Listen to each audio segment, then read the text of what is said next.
I happened to run into a source where a person's initials are K and S, who is a non-Jehovah's Witness affiliated, and he states, quote, "He was a devoted Trinitarian for 40 years, was active in Trinitarian apologetics for many years, and has come to believe through careful self-critical study and research, including formal theological schooling, and Trinitarianism falls tragically short of the mark of truth, and is indeed a very damaging distortion of truth." End quote.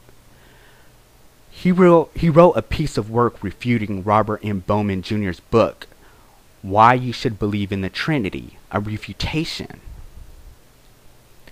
And what I found is what I was looking for, a source that actually agrees with Bill. And KNS states, quote, "Likewise, Bowman insists that Tertullian was also a Trinitarian," page 30. But again, Bowman is not being honest with the facts. In response to the Jehovah's Witness claim that Tertullian wrote there was a time when the Son was not, Bowman claims this was not even said by Tertullian, but by a modern scholar, Bishop K. Bowman claims is completely misleading. In his work against Hermogenes, Tertullian says, "There was, however, a time when neither sin existed with him nor the Son." Tertullian argument is that God cannot have been a father until there was the existence of a son. In Trinitarianism, there is no such a thing as non-existence of the Son, or a time when the Son did not exist. End quote. Apparently, Robert Bowman is the person who made this false claim. I couldn't find anyone else that agreed with him, and those who do agree with him only reference Bowman's verbatim. I mean, they literally quote Bowman as Bill did. Quote, "Actually, the expression 'there was a time when the Son was not' used by Tertullian himself. Rather, this was an expression used by a modern scholar to summarize a statement by Tertullian, who argued that God was always God, but not always Father of the Son." End quote. And those that do agree with Bowman have another thing in common. Their website's main objective is to discredit the witnesses. They didn't do their own research. So the source of this lie comes from Robert Bowman. The consistency on my research show that scholars acknowledge Tertullian did say those words.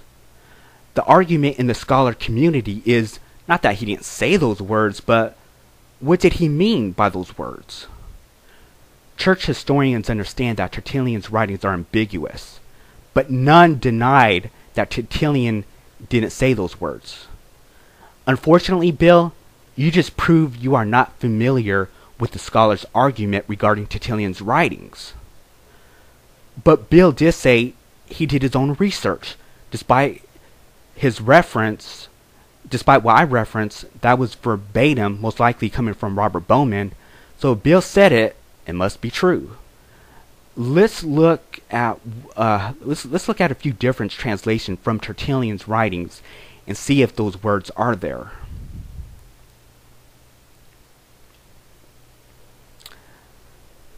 The evidence would demonstrate to see if Bill is correct. I first checked a popular translation by Dr. Michael Holmes. Against Hermogenes, with a footnote edition, chapter 3 of Tertullian's writings, page 478, what do we find? "There was, however, a time when neither sin existed with them nor the Son." This is a translation from Dr. Holmes from Tertullian's writing, not a paraphrase from Bishop K. Another translation from J.H. Wasink that has no affiliation with Bishop K reads, "Now there was a time when for him there existed neither sin nor Son."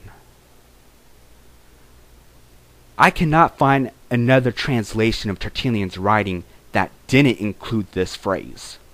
But if Bill claims Tertullian never said it, it must be true.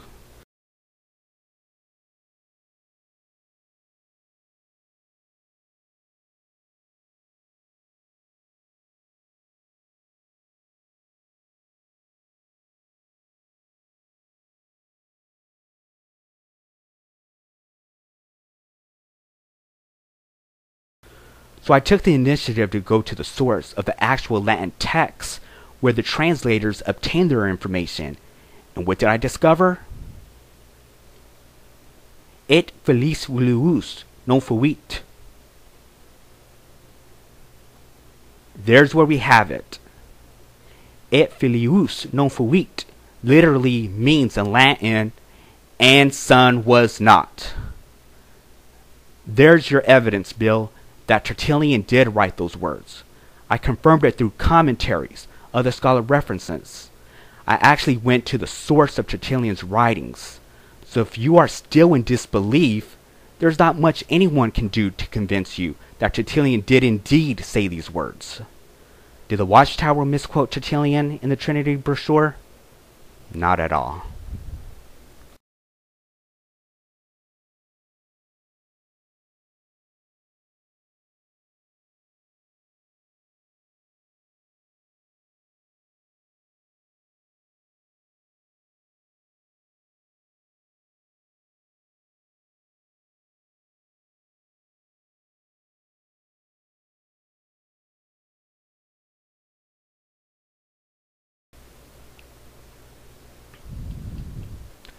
Now regarding Clement of Alexandria, he did believe Jesus was a creature.